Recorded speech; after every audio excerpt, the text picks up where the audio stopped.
Ahora vamos a ver los factores inmunológicos de la enfermedad. La respuesta inmunitaria es un mecanismo de defensa normal diseñada para protegernos contra agentes invasores, como los factores ambientales, los microorganismos y agentes químicos o tóxicos. Para que se produzca una enfermedad, tiene que haber una respuesta diferente a la normal, o sea, una anormal, que puede ser una respuesta inmunitaria insuficiente, una respuesta inmunitaria excesiva o una respuesta inmunitaria inadecuada. Hablar sobre la respuesta inmunitaria insuficiente. Para que se produzca este tipo de respuesta se necesita que el organismo esté en un estado de inmunodeficiencia. ¿Qué quiere decir esto? Es que el sistema inmunitario no cumpla con el papel de protección que le corresponde, dejando al organismo vulnerable ante una infección. Van a existir dos tipos de síndrome de esta inmunodeficiencia, una inmunodeficiencia primaria y una secundaria. En resumen, este tipo de enfermedades van a reflejar las anomalías en la maduración del sistema inmunológico, que va a estar condicionado a una susceptibilidad a las infecciones piogénicas en los déficits humorales, o sea, es decir, los linfocitos B, y oportunistas en los defectos de la inmunidad celular, que era mediada por los linfocitos T. Las inmunodeficiencias primarias van a ser el resultado de las anormalidades genéticas o del desarrollo que no permiten la madurez inmunológica. Tenemos diferentes tipos de inmunodeficiencia, los cuales son la inmunodeficiencia celular, la inmunodeficiencia humoral, la inmunodeficiencia granulocítica y una combinada. Ahora vamos a hablar sobre las inmunodeficiencias celulares. Como dice su nombre, hay una deficiencia de la inmunidad celular. ¿Y quién mediaba la inmunidad celular? Los linfocitos T. Entre las patologías vamos a tener el síndrome de Diorch, el síndrome de Neselov y la ataxia telangiectasia. Estas tres primeras se va a caracterizar porque hay una hipoplasia. ¿Ok? Y una hipoplasia era el desarrollo incompleto o detenido de un órgano o un tejido. En el caso del síndrome de Diorch y el ataxia telangiectasia, va a haber un timo hipoplásico. Y en el síndrome de Neselov va a haber un tejido linfoide hipoplásico también. Un tratamiento que se puede dar en el síndrome de Neselov va a haber el trasplante de médula ósea. Y en la ataxia telangiectasia, al ver una hipoplasia en el timo, no va a haber una diferenciación corticomedular y va a estar condicionada a producir linfomas. Luego vamos a tener las candidiasis mucocutáneas crónicas, la deficiencia del complejo receptor de célula T y por último la inmunodeficiencia combinada severa asociada al déficit de enzima como la nucleócido fosforilasa. En esta no va a haber una degradación de la purina, como las enzimas de la adenosina deaminadasa y los nucleócidos fosforilasa. Este déficit de estas enzimas va a producir una sustancia o enzima que es la deoxiadenosina, que va a ser tóxica para los linfocitos T, así produciendo una incapacidad para ejercer su función protectora. Este tipo de patología va a estar ligado a un gen autosómico recesivo.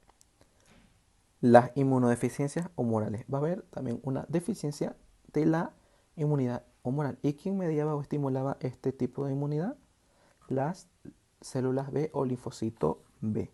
Entre las patologías vamos a tener la enfermedad de Bruton, el síndrome hiperinmunoglobulina M y la deficiencia de la inmunoglobulina A. En la enfermedad de Bruton vamos a ver que esta patología va a estar ligada al cromosoma X y que solamente se va a presentar en los niños. Va a haber una maduración de los linfocitos B que va a ser muy lenta y como tratamiento vamos a tener la administración de la gamma globulinemia humana. Si se recuerdan al principio que yo les estaba explicando un poco sobre, o bueno, desglosando de lo que era la inmunidad adquirida, Le estaba explicando un tipo de inmunidad adquirida pasiva artificial. Esta yo les había explicado que teníamos que tener como base una enfermedad autoinmune cuya respuesta inmunitaria iba a ser insuficiente y que íbamos a necesitar una ayuda externa. En este caso, viene este tratamiento. Gracias a este tratamiento vamos a tener una inmunidad adquirida pasiva artificial. ¿Ok? Vamos a tener también el síndrome de la hiperinmunoglobulina M, que va a ser parecida a la enfermedad de Bruton y también va a tener un defecto en el cromosoma X, más específico en el cromosoma XQ26, y va a haber una mutación del gen ligado al CD40. Y como tratamiento vamos a tener una curación genética y el trasplante de la médula ósea. Y por último vamos a tener la deficiencia de la inmunoglobulina A, en la cual al tener un déficit de esta inmunoglobulina, si se recuerdan, esta inmunoglobulina iba a estar presente en las secreciones o mucosas, como en las vías de entrada en el anillo de Valdeyer que les he explicado, en la mucosa respiratoria y la intestinal, por lo cual una deficiencia de esta inmunoglobulina o anticuerpo vamos a estar susceptibles a enfermedades respiratorias, intestinales o infecciones genitourinarias. En esta también va a haber la presencia de los anticuerpos antiinmunoglobulina A. También vamos a tener inmunodeficiencia de los granulocitos. ¿Y quiénes eran los granulocitos? Los leucocitos polimorfonucleares. Entre ellos eran los eosinófilos, basófilos y los neutrófilos. Siempre recuerden eso. Si se los repito, es porque tienen que familiarizarse con todos ellos y cada una de sus particulares y sus funciones. Entre sus patologías vamos a tener la enfermedad granulomatosa crónica, la enfermedad de Chediak-Igahashi y la deficiencia de la meloperoxidasa y por último la deficiencia de la adhesión plaquetaria. Y por último vamos a tener un tipo de inmunodeficiencia, pero esta va a ser la más severa de la que anteriormente habíamos visto, porque va a ser una combinada o también va a ser mixta, que va a elegir un poco de cada una de ellas y va a producir una ineficacia en su respuesta.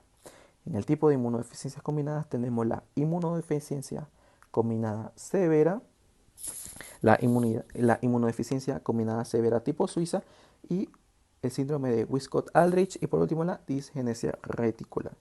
En la ICS o inmunodeficiencia combinada severa vamos a ver que su característica va a ser la ausencia congénita de la función adaptativa del sistema inmunológico y que va a tener una mortalidad alta, que el recién nacido neonato va a morir después de nacer o aproximadamente antes de su primer año de vida. La inmunodeficiencia combinada severa tipo Suiza va a ser por un gen autosómico recesivo ligado al cromosoma X. Va a haber un defecto del complejo mayor de histocompatibilidad y también va a haber una alteración en la maduración de los linfocitos T. Bueno, les había estado comentando de que alguna de estas enfermedades iba a estar ligada por un gen autosómico recesivo y puede que alguno de ustedes no esté familiarizado con ese término o que por último nunca lo haya escuchado o si es que lo había escuchado no lo había entendido. Bueno, les voy a explicar. ¿Qué es una herencia autosómica recesiva? Son enfermedades heredadas de forma de que el papá y la mamá tienen un gen mutado o anormal que le van a conferir al hijo. Obligatoriamente ese gen anormal o mutado tiene que estar presente tanto en el papá como en la mamá para que el hijo herede esa enfermedad. Pero, ¿qué pasa si el papá tiene ese gen normal y la mamá no lo tiene? Va a tener un gen normal. El niño o el hijo, perdón, va a ser un portador, pero no afectado, ya que el gen normal de la mamá va a, eh, va a compensar el gen anormal o mutado del papá. O sea, el hijo va a ser un portador no afectado, va a tener el gen, pero no se va a producir la enfermedad. ¿Qué pasa si este hijo eh, es portador del gen, pero no produjo la enfermedad, si un día consigue una pareja y esa pareja tiene ese gen normal también, pero no es portadora y tienen descendencia, o sea, tienen un hijo, al ser ambos portadores de ese gen mutado o anormal, van a conferirlo al hijo y ese hijo va a producir esa enfermedad, aunque los papás no la hayan tenido, pero hayan sido portadores. ¿Ok? Espero que me haya entendido. Bueno, siguiendo con la explicación, también encontramos el síndrome de Wiskott-Aldrich, la cual es también una enfermedad ligada al cromosoma X, más específicamente al cromosoma XP1123, y va a causar una inmunodeficiencia parcial. Al igual que también se va a poder presentar una diarrea sanguinolenta y una púrpura trombocitomínica, la cual es una enfermedad autoinmune que ataca a las plaquetas del organismo. También va a haber una disminución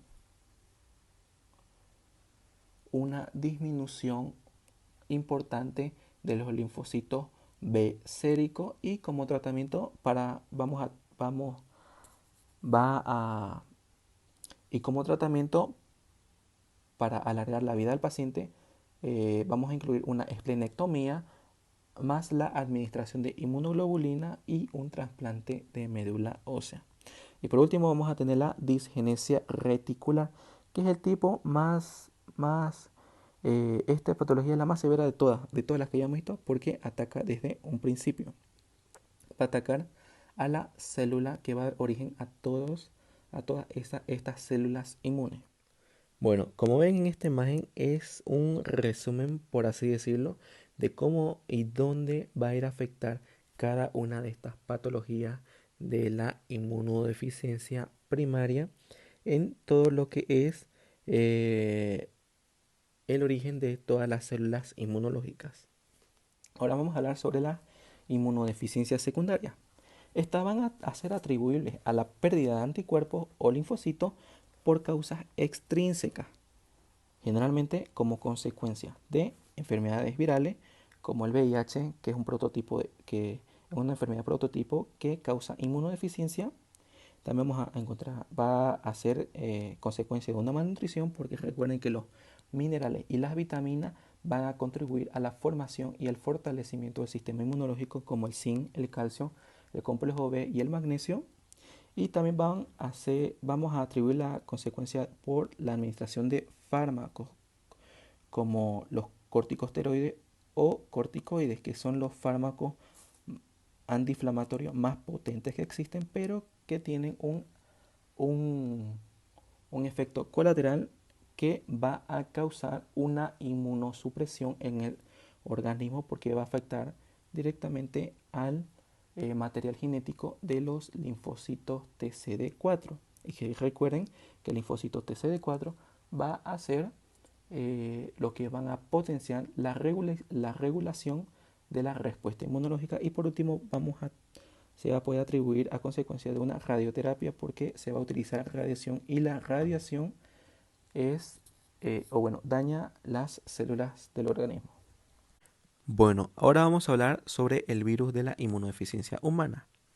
Es importante entender la patología de esta enfermedad viral, ya que va a atacar directamente a nuestro sistema inmunológico, llevándolo así a tal grado de que nos pueda dejar susceptible ante cualquier infección oportunista.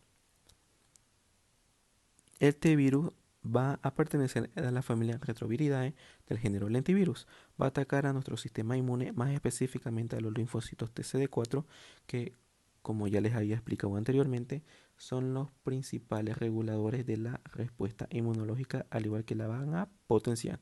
Y este virus va a atacar solamente a los humanos. Entre las vías de transmisión tenemos una vía sexual, una sanguínea, incluso una materna. La estructura de este virus es muy particular, ya que va a encontrar una envoltura y una cápside. Entre lo más importante que tenemos que ver acá es su material genético, que es un ARN viral, y va a tener enzimas en al igual que las glucoproteínas, que estas van a ser fundamentales para su replicación viral, que luego les voy a explicar cada proceso o cada etapa que tiene que pasar para producirla. Como ven ahí, las glucoproteínas van a estar presentes en su membrana, que es la GP120 y la GP41, cada una con una función diferente, como de una adhesión y una fusión, al igual que sus enzimas que están dentro de la cápside, que son tres: la transcriptasa inversa, la proteasa y la integrasa. Acá vemos sus enzimas, que son tres, y sus glucoproteínas con cada una de sus funciones.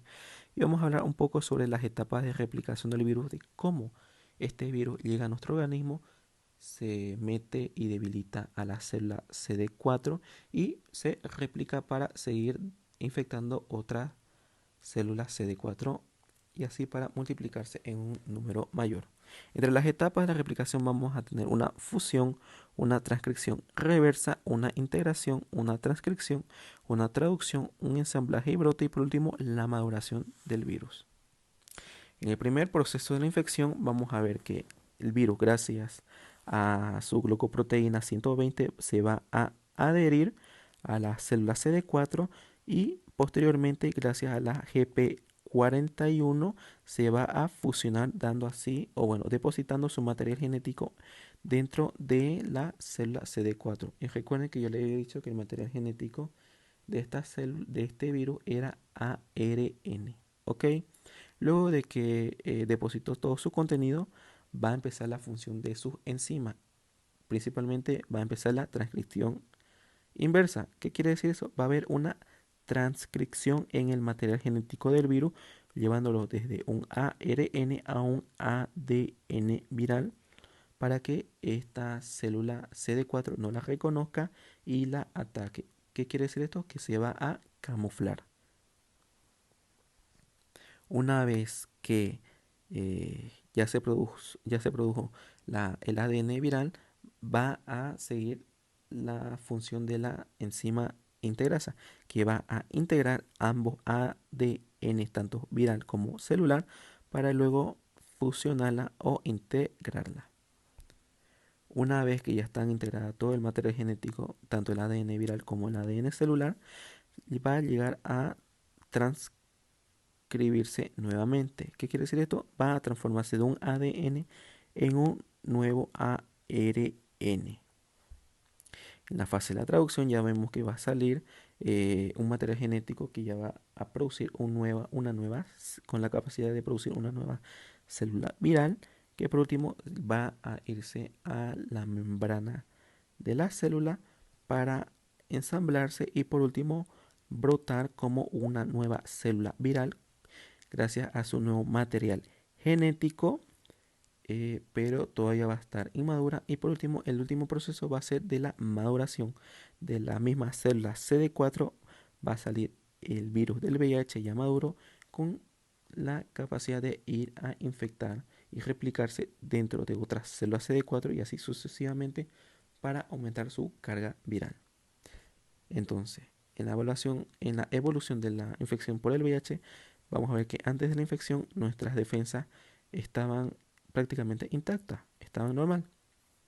Pero luego de la infección, en una infección aguda, ya va a haber una replicación de este virus. Luego va a haber la, una etapa latente que puede durar años para que luego se produzca la fase crónica por el VIH. En la fase crónica también va a haber una replicación viral, pero con la disminución de estos linfocitos TCD4, y que es que si es que no se controla o no sea un tratamiento eh, bueno, puede llegar a una etapa final que es el SIDA. Esa es la diferencia entre SIDA y el VIH. El VIH es la enfermedad en sí y el SIDA es la etapa final que puede llegar a ser mortal del VIH. Estamos hablando un poco de la carga viral. ¿Y qué era la carga viral? Es la cantidad de virus que puede estar presente en la sangre, que en un principio puede ser indetectable porque no hay gran cantidad de estos virus, y por eso no se va a poder evidenciar si es que hay o no, pero luego se va replicando así, aumentando su número tan potencialmente que se va a ver una carga viral alta. Y también vamos a ver un recuento de los linfocitos TCD4. Lo normal es que haya entre 500 y 1200 células CD4 por milímetro cúbico. ¿Y cuál es la importancia entre la carga viral y el recuento del linfocito TCD4? Es que en el tratamiento estos nos van a ayudar como parámetros para ver si es que el tratamiento está funcionando o no. Bueno, algo me olvidaba decirles que el objetivo del tratamiento es que desde de disminuir tanto la carga viral que pueda ser indetectable y así ya no pueda infectar al paciente. Por eso se le dice, hay personas que ya habían tenido VIH, que siguen teniendo el VIH, pero van a tener una carga viral tan indetectable que va a ser menos de un número de 50, y es que va a ser tan indetectable esta carga viral que no va a tener la capacidad de ser, de poderlo transmitir.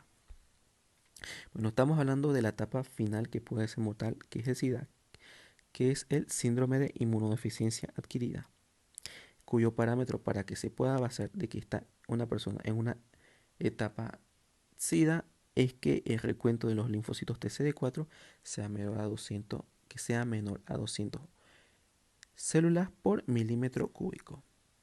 Si es que llega a una etapa SIDA, el sistema inmunológico va a estar susceptible ante enfermedades oportunistas, las cuales las más frecuentes son las neumonías, que son producidas por el Pneumocystis jirovecii. En el cerebro se puede provocar una toxoplasmosis, en la boca, la garganta y en la piel un sarcoma de Kaposi, y en los intestinos vamos a encontrar una criptoporidiosis, que es una diarrea característica en las personas con VIH-Sida. ¿Cómo vamos a hacer el diagnóstico? Vamos a hacerlo a través de un diagnóstico directo por PCR o cultivo celular, que acá en Bolivia no se la hace, y un indirecto, que esto sí se los hace acá, que son los serológicos. Primero se hace una prueba rápida o screening. Si es que esta sale positiva, se hace una prueba ELISA, que también es una prueba serológica. Y esta, si es que sale positiva, se hace una prueba confirmatoria, que es la Western Blot, que esta se la hace en el Cenedrop acá en Santa Cruz, y es una prueba confirmatoria. La screening y la ELISA no es una prueba confirmatoria, a diferencia de la Western Blot, que sí lo es. Y en su tratamiento vamos a administrar fármacos antirretrovirales, al igual que vamos a pedir parámetros como el reencuentro del linfocito TCD4 y su carga viral, para ver si es que está dando resultados estos antirretrovirales, que normalmente administramos entre 2 a 3 antirretrovirales diferentes. Ahí vemos una imagen que una persona con un tratamiento eficaz va a tener una carga viral baja y un recuento de linfocitos TCD4 alto. A diferencia de que una persona que no va a tener tratamiento, o que está con un tratamiento pero es ineficaz, va a tener una carga viral alta y un recuento de linfocitos TCD4 bajo. ¿Y cuál era el objetivo del tratamiento? Tener la carga viral baja y una cantidad de células CD4 elevadas, o por lo menos adecuadas para el paciente. Ahora vamos a hablar sobre las respuestas inmunitarias excesivas, en las cuales van a estar producidas porque el sistema inmunológico en su respuesta inmunitaria fue muy exacerbada o excesiva, provocando así algunas patologías o afecciones, como son las reacciones de hipersensibilidad, que es una reacción exacerbada del sistema inmunológico, y la hipersensibilidad se refiere a la excesiva o inadecuada respuesta inmunitaria frente a antígenos ambientales que habitualmente no son patógenos, pero que pueden causar una inflamación tisular y un mal funcionamiento orgánico. Hay una clasificación que clasifica por tipo estas reacciones de hipersensibilidad, que es la de Hell y Combs. La va a clasificar en una hipersensibilidad tipo 1, una tipo 2, una tipo 3 y una tipo 4. Bueno, en esta imagen de acá es prácticamente un resumen de cada tipo de hipersensibilidad, con algunas de sus características, las lesiones que producen y algunos ejemplos prototípicos. Por ejemplo, la hipersensibilidad tipo 1 o inmediata va a ser mediada por anticuerpos o inmunoglobulina E, que va a ser estimulado por alérgenos. Si se recuerdan, esta inmunoglobulina E iba a estar eh, con una alta afinidad por los basófilos y los mastocitos, cuyas dos células van a degranularse y secretar células proinflamatorias como la histamina, la serotonina, el factor quimiotáctico, el factor activador de plaquetas y los leucotrinos. Estos van a llegar a producir una reacción inflamatoria como una dilatación vascular, un edema, contracción del músculo liso, incluso la producción de moco y una lesión tisular. Entre los ejemplos prototípicos lo tenemos la anafilaxia, las denominadas alergias, el asma bronquial e incluso alguna sinusitis, rinite y también la intolerancia alimentaria. Entonces, este tipo de hipersensibilidad tipo 1 son las denominadas alergias. Ahora, hablando de la hipersensibilidad tipo 2, va a ser mediada por antígeno y también anticuerpo. Va a haber una reacción antígeno-anticuerpo, lo que va a llevar a una activación del sistema del complemento, produciendo las citoquinas inflamatorias que van a llevar a depósitos tisulares, produciendo por último una lisis o destrucción celular. En las lesiones histopatológicas vamos a ver que prácticamente va a haber una fagocitosis o lisis celular, incluso una inflamación. Entre los ejemplos prototípicos tenemos la anemia hemolítica autoinmunitaria y el síndrome de Goodpasture, que es un tipo de glomerulonefritis autoinmunitaria, al igual que también vamos a encontrar una miastenia gravis, una un pénfigo e incluso la enfermedad de Graves-Basedow. También vamos a tener la hipersensibilidad tipo 3, que va a ser mediada por el depósito de inmunocomplejo. Aquí va a haber también una reacción de antígeno-anticuerpo que va a formar complejos inmunitarios circulantes y que van a llegar a depositarse en el endotelio vascular y también en otros tejidos. Este tipo de hipersensibilidad es el que se los puede denominar las enfermedades autoinmunitarias. Entre las lesiones, bueno, como toda lesión va a haber una inflamación y una vasculitis necrosante. Incluso puede llegar a haber una necrositis fibrinoide. Entre los ejemplos prototípicos tenemos el LES, que es el lupus eritematoso sistémico, algunas formas de la glomerulonefritis, la enfermedad del suero e incluso una reacción de Erto.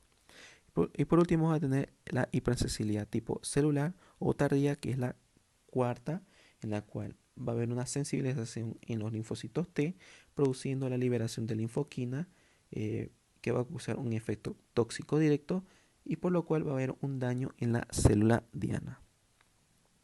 Entre las lesiones histopatológicas vamos a encontrar una infiltración celular perivascular, edema, formación de un granuloma, incluso una lisis celular. Y como los ejemplos prototípicos tenemos una dermatitis por contacto, una esclerosis múltiple, diabetes tipo 1 y también el rechazo de los injertos. Aquí también tenemos otra imagen que habla sobre la clasificación modificada de Hell y Combs. Bueno, también ahora vamos a hablar sobre las respuestas inmunológicas inadecuadas. Estas son las estas respuestas son aquellas que la producen las enfermedades autoinmunes. Eh, Son el resultado de la producción por el organismo de una respuesta inmunitaria frente a sus propios tejidos o componentes tisulares. ¿Qué quiere decir acá? Que ya va a haber una incapacidad en la tolerancia inmunológica. Esta tolerancia inmunológica era la que se encargaba de poder distinguir lo propio de lo extraño. Estas lesiones van a estar mediadas por células, mayormente la CD8, que van a tener una respuesta citotóxica. Como yo les había comentado, las células CD8 tienen una afinidad eh, por los tejidos extraños, las células cancerígenas, incluso si es que no se llegaba a controlarla, podía atacar directamente gracias a su reacción citolítica o citotóxica a nuestras propias células del organismo. Pero quien producía la disminución de su regulación era la célula T supresora. En este caso va a haber una ineficacia de la función de esta célula, por lo cual nadie va a regular estas células, provocando daño así en el organismo. Y también esta lesión puede ser mediada por anticuerpos, dando lugar a la formación de autoanticuerpos, pero esta en su mayoría no va a producir daño en sí, pero va a tener una importancia ya que gracias a esta vamos a poder llegar a un diagnóstico laboratorial, ya que cada anticuerpo, como ustedes ya saben, va hacia un antígeno específico. Entre las enfermedades autoinmunitarias específicas de órganos tenemos los diferentes órganos como la piel, tiroides, la corteza suprarrenal, el estómago, las células de los islotes pancreáticos y el músculo esquelético. Entre las enfermedades tenemos la de Graves-Basedow, la enfermedad de Hashimoto, la de Addison, la de gastritis autoinmune, una diabetes mellitus tipo 1 e incluso una miastenia gravis. Cada una dando lugar a su distinto autoanticuerpo que se puede diagnosticar gracias al laboratorio. También vamos a ver enfermedades autoinmunitarias que no van a ser específicas de órganos. ¿Qué quiere decir esto? Que va a dañar a 2 o más órganos, como el lupus eritematoso sistémico, la esclerosis sistemática progresiva y sus variantes, la polimiositis y la dermatomiositis e incluso la enfermedad reumatoidea. Vamos a hablar ahora un poco más sobre el lupus eritematoso sistémico, ya que es la enfermedad prototipo por complejo inmunitario sistémico. Si se recuerdan qué tipo de hipersensibilidad era esta, bueno, el tipo de hipersensibilidad era el tipo 3 por el depósito de inmunocomplejos. Bueno, vamos a ver un poco más sobre su patogenia molecular. Puede llegarse a dar por factores etiológicos que pueden ser potenciales, como el virus de Epstein-Barr, hormonas como el estrógeno, la predisposición genética como los antígenos leucocitarios humanos B y la administración de fármacos como por ejemplo la procainamida. Esta da lugar a la pérdida de la tolerancia y la sensibilización adquirida por los autoantígenos, dando a que las células TCD4 sean autorreactivas, produciendo una hiperreactividad en la célula B posicional y así llevando a una producción de autoanticuerpos que puede ser contra el ADN de doble cadena y también la formación de complejos inmunitarios en la circulación y los tejidos, dando lugar a una lesión ística como una glomerulonefritis, una vasculitis, una serositis e incluso una artritis. Como ya habíamos dicho, puede afectar a 2 o más órganos o sus tejidos, como acá, como por ejemplo en el lupus vamos a ver que va a tener afecciones articulares, cutáneas, renales, incluso en el sistema respiratorio y cardíaco. En las afecciones articulares vamos a ver que puede provocar una sinovitis inflamatoria e incluso poliartralgia, que esta enfermedad articular, a diferencia de la artritis reumatoide, la destrucción articular no va a ser habitual. En la enfermedad cutánea vamos a ver algo característico, que es un exantema eritematoso que va a estar en forma de mariposa, como pueden ver en la imagen. Bueno, en las afectaciones renales vamos a poder ver un tipo de glomerulonefritis inmunitaria. Y como ven, en la placa histológica hay una acumulación de inmunocomplejos dentro de todo el riñón.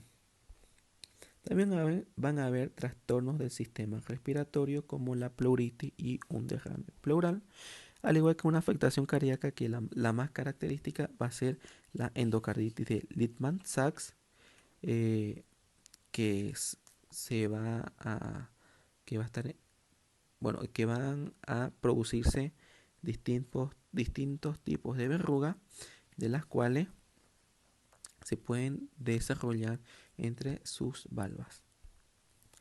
El lupus eritematoso sistémico va a estar inducido por fármacos que también incluyen el depósito de complejos inmunitarios, como ya habíamos dicho, de la procainamida, que se puede utilizar en las arritmias, la hidralazina, que es un vasodilatador sistémico utilizado en la hipertensión, y la isoniazida, que es un antimicrobiano utilizado en el esquema de la tuberculosis.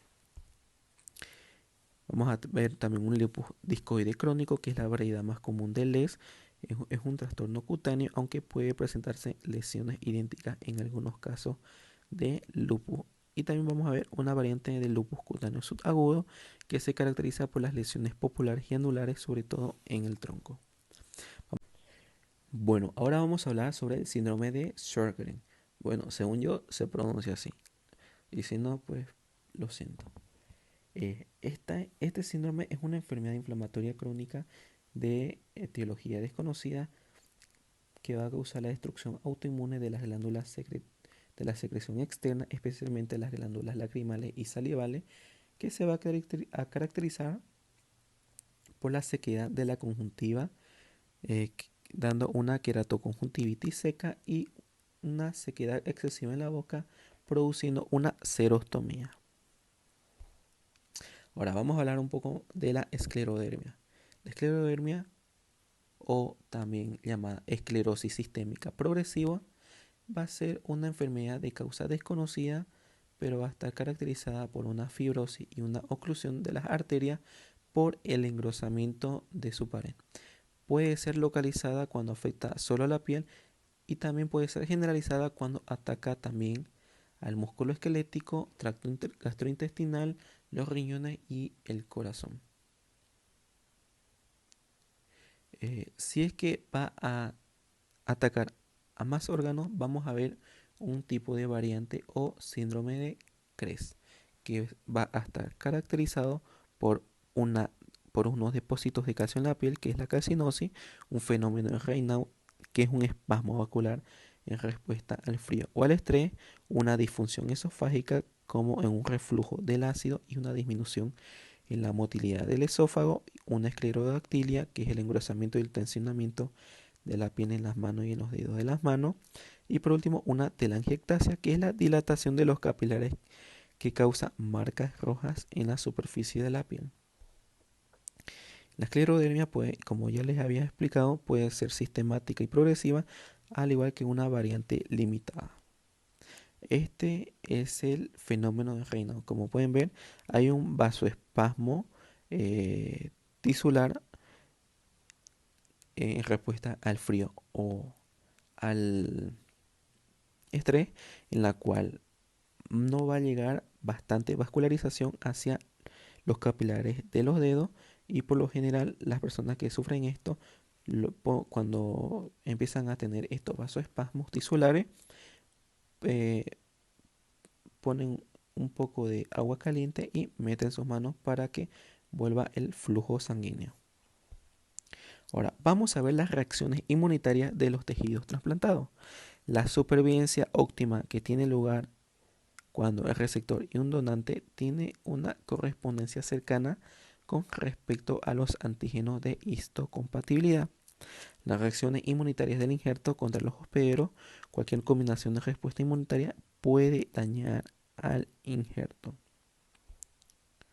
Las reacciones de rechazo del trasplante puede ser un proceso hiperagudo, un agudo e incluso un crónico, al igual que pueden haberse complicaciones como la toxicidad de los fármacos inmunosupresores como los corticoides, ya que si recuerdan, estos fármacos son los medicamentos antiinflamatorios más potentes que existen.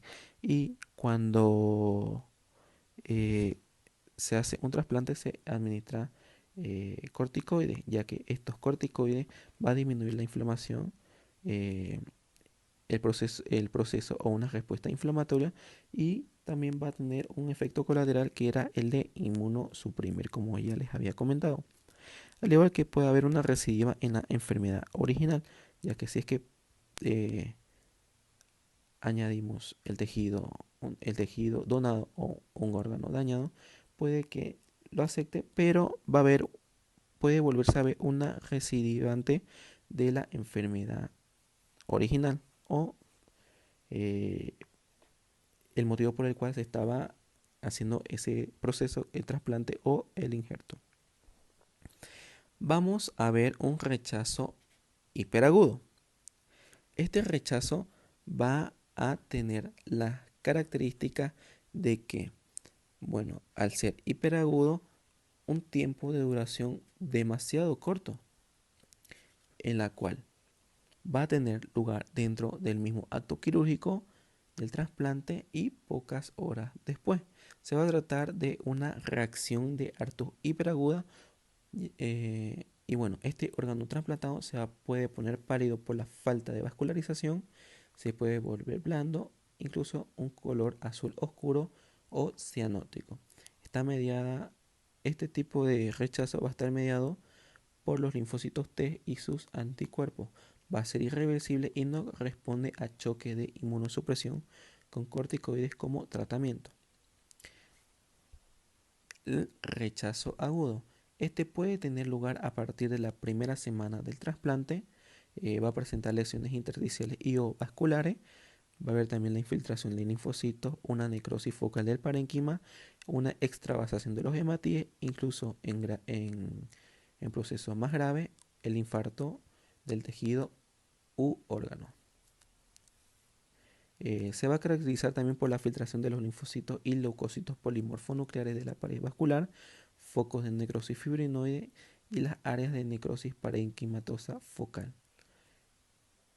Clínicamente se puede manifestar por una disfunción por una disfunción orgánica o una disminución en su función.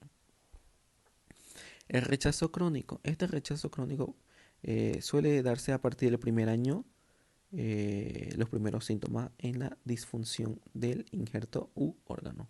El mecanismo de aparición del rechazo crónico no es bien conocido, pero está involucrado las respuestas inmunes mediadas por los anticuerpos y por las células, cuya lesión inicial va a ser una reacción inmune contra las células endoteliales de los vasos, dando lugar a la formación de agregados plaquetarios y microtrombos de fibrina.